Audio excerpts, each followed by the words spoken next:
Եվրոպական քաղաքական համայնքի Կոպենհագենի գագաթնաժողովի ժամանակ երկրներից մեկի ղեկավարը հանդես եկավ զեկույցով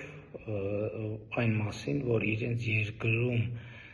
դեզինֆորմացիոն տեխնոլոգիաներ կիրառողները նախապես հանդես են եկել սոցիոլոգիական հարցումով, պարզելու համար, թե որ ոլորտներում դեզինֆորմացիան է, որ հանրության վրա առավել մեծ նեգատիվ ազդեցություն կունենա նրանց տրամադրելու պետության և կառավարության դեմ,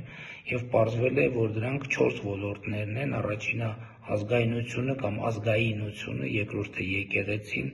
երրորդը առողջապահությունը և դրա այլընտրանքային մեթոդները